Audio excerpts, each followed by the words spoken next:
Welcome, everyone, and you're listening to The Last Dinosaur, and I'm your host, Chris Aversano.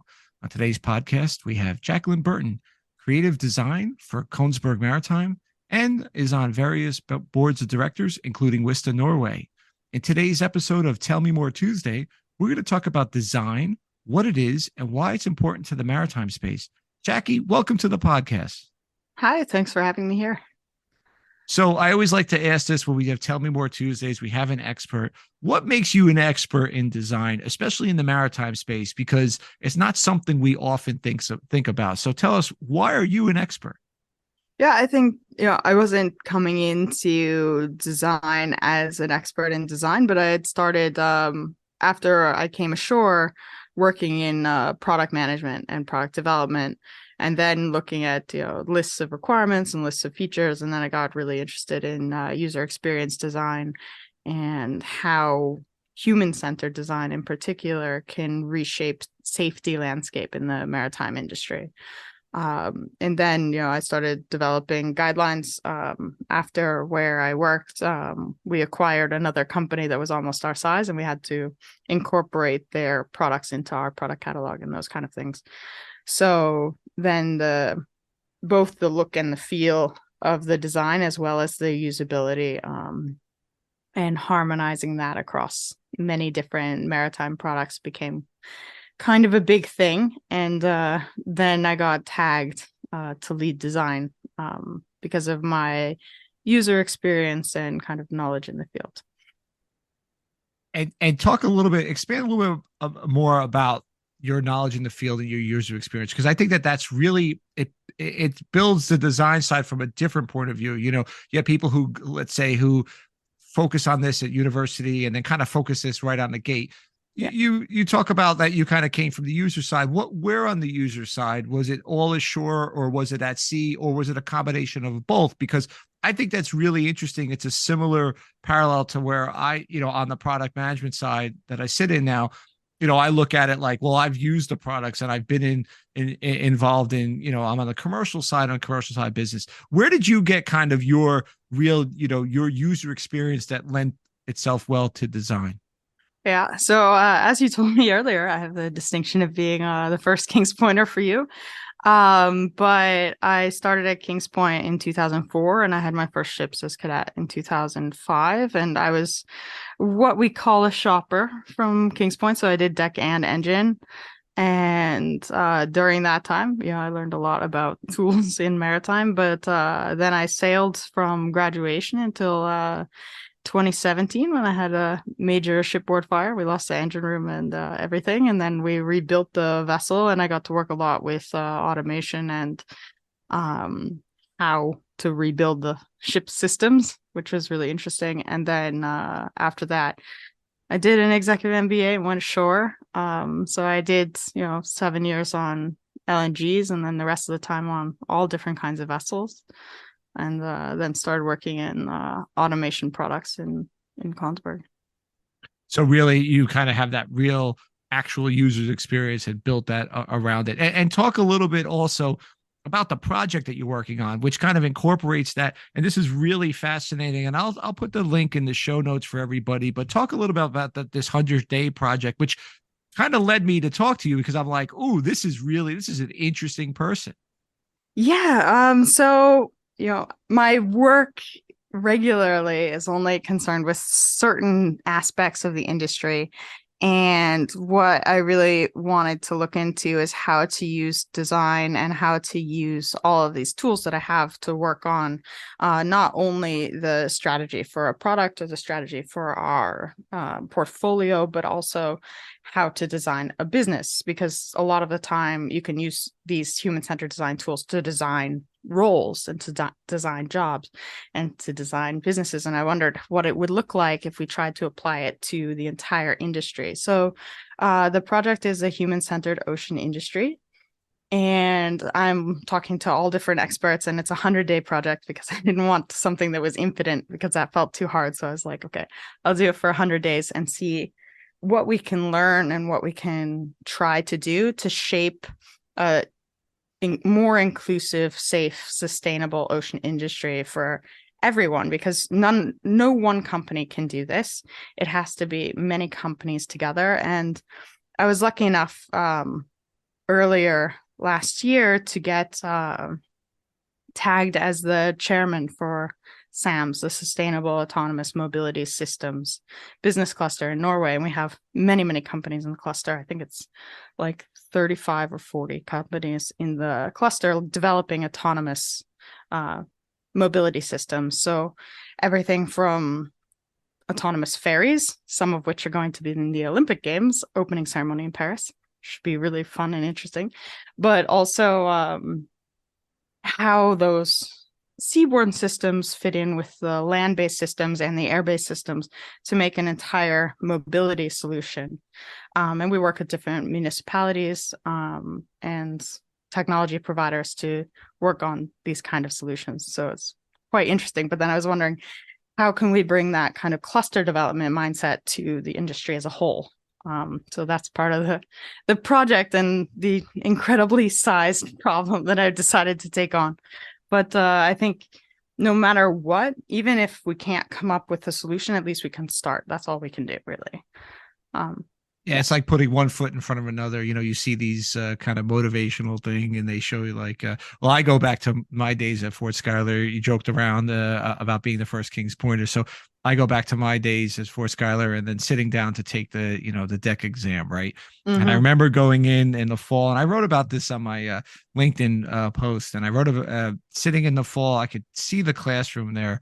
And for those that really want to know what the classroom looks like, watch the movie The Departed. The scenes that they are in where Matt Damon is at the state academy for the Massachusetts State Police is actually the classrooms at Fort Schuyler. Mm-hmm. Not many people know that, but it's pretty cool. So I was sitting in that classroom, maybe not exactly where Matt Damon was, and they plopped down all the books all the questions. And the professor gets up there and says, "How do you eat an elephant?" One piece at a time, right? Mm-hmm. And I hope I didn't offend any elephant eaters, but you know where we're getting at, right? And that's the same sort of kind of mindset that you have to have in this sort of problem. You have to take this one set at a time, because it leads into my next question is we don't often think about design in the maritime space, right? Or really in any products. Besides, you mentioned safety. Safety is very important about design, but can you talk about other aspects of why design is important in our space? Yeah, well, I think, design has been kind of underrated as a soft skill, because you're looking at, even emotional design, which there's a really great book by Don Norman out on emotional design and how to really mediate emotions through the design of a thing. And he's talking a lot about consumer goods, but I think that there's a lot of crossover into designing for industries and industrial tools, because I believe that if you're sitting in a control room, the emotion that you want to focus on the controllers having through the use of the systems that they use is calmness and control. You want them to feel in control, and you want them to feel calm, because then they can evaluate the system, and then they also have this trust between the system and themselves, because they're trusting that the system is giving them all the information they need to make a correct mental model of what's going on around them, so that they can then control and predict what that system is doing. So if you're running a bunch of generators, or in the case that I was doing for many years, operating an FSRU, so creating high pressure natural gas out of liquid natural gas, and sending that into the grid, and knowing how much I'm producing and at what rate, and how the ballast is going, and to make sure that I know that, well, in 6 minutes, it should look like this. In 12 minutes, it should look like this. And it goes the same on the bridge. If you're looking at a traffic scenario and you're looking at it in the radar, you should be able to predict in 3 minutes, it should look something like that. And it's really important that there's that trust of understanding between the equipment and the operator. And a lot of that has to do with emotion, because people have emotions, as much as we'd like to pretend that you can just engineer it with all of these requirements in place, that if it meets all of the requirements, then people won't make mistakes, because they're following all of the processes, and all of the processes are perfect. If everyone follows it, it'll be fine. But then they say, in 80-90% of accident reports, human error. It's the fault of the operator. The operator made an error. And I don't believe that that's true almost ever. I think that it's because the system wasn't made to support the operator in their emotional state. It wasn't made to support them to not make those kind of errors and to do error mitigation and to design great solutions. That's part of the process. You have to sit with a lot of operators and find out what they're doing and why they're doing it. A good example is actually ballast, because most automation systems can do simple math. And instead of having it built in with all of the rates to say that this tank is emptying and should be finished at this time, you have a bunch of tanker mates with a calculator the size of a keyboard and have them punching in the numbers every 6 minutes to figure out what the rate is, or every 15 minutes or whatever.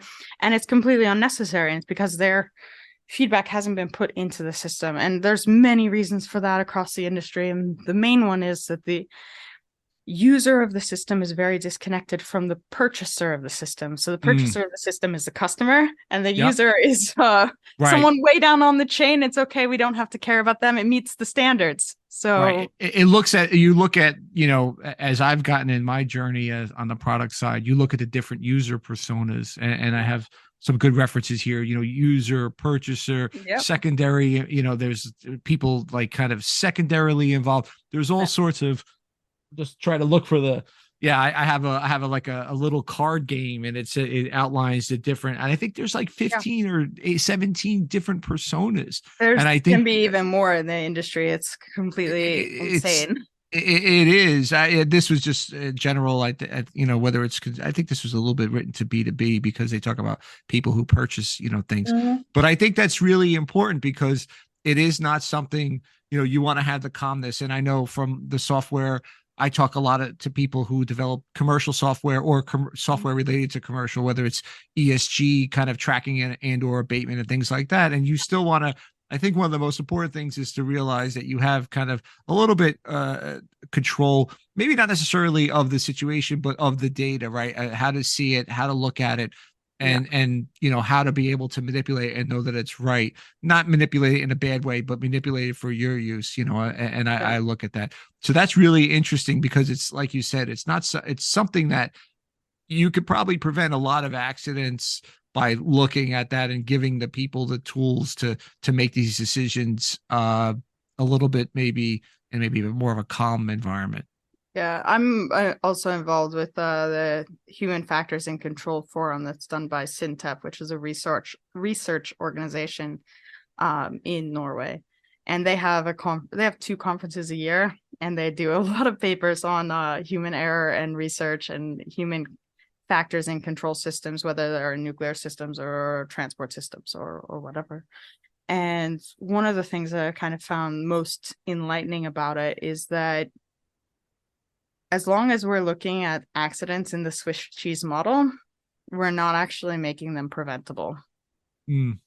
Because we're not saying that, well, you know, as long as we disrupt the air chain, they're not looking at really the root cause of the problem, because they're saying that it's still the human's fault, instead of saying that people are imperfect and we need to start designing things to, you know, reduce failure rates.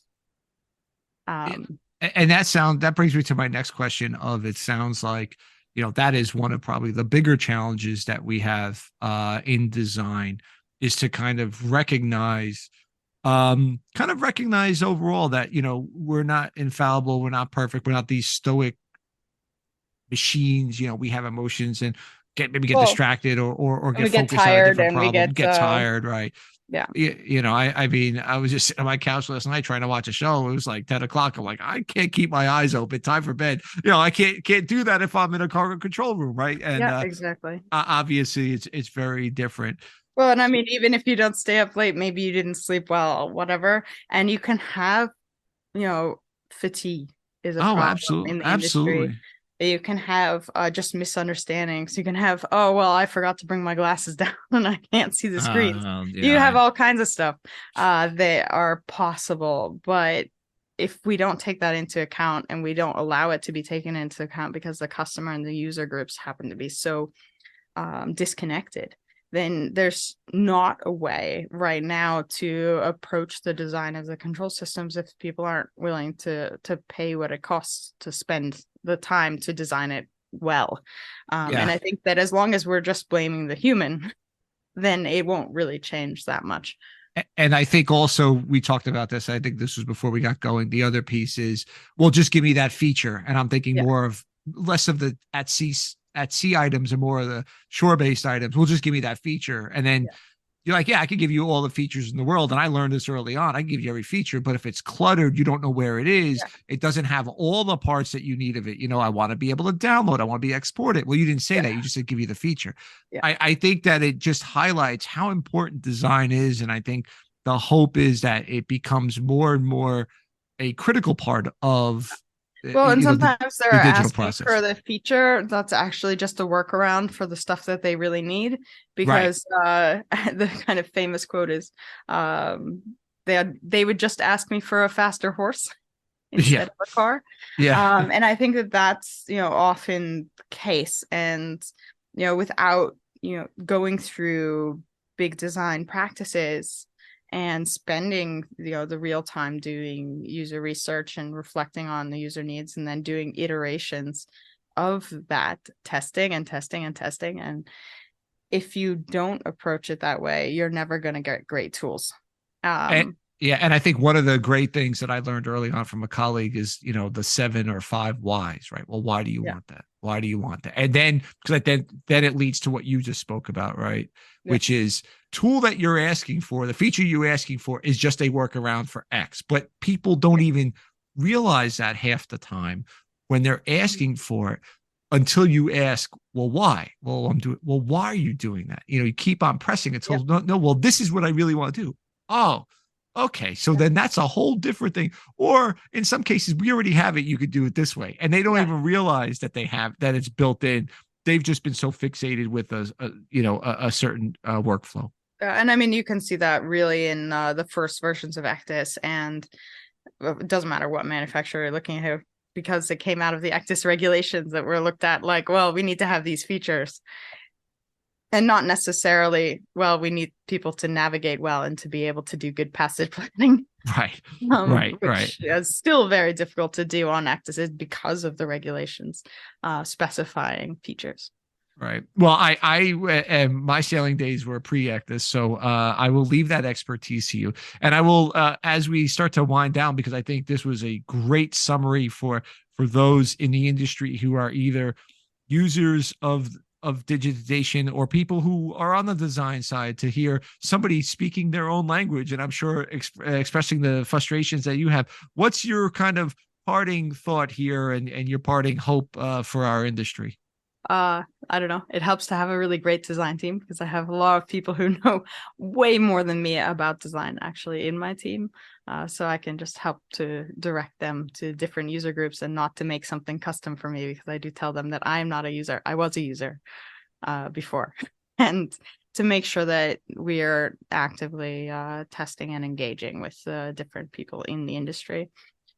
Because no great things are made in a vacuum. I think it takes collaborative development. It takes sharing ideas. It takes being open to being wrong, because a lot of the assumptions that you might make when you make a first requirement list, or even assumptions that I make, which is why I'm kind of doing this big, ambitious 100-day project, is because I don't know a lot of things all the way across the industry. I know very deeply in some specific areas, but there's so much more across, and so it helps to be able to be curious and take up other positions and look at other viewpoints.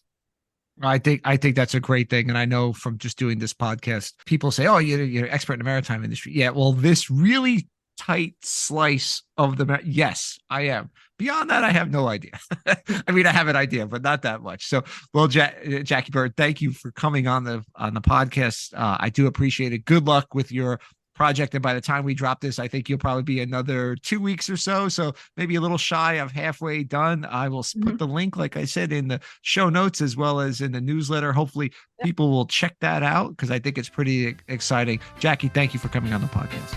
Yeah, thanks for having me.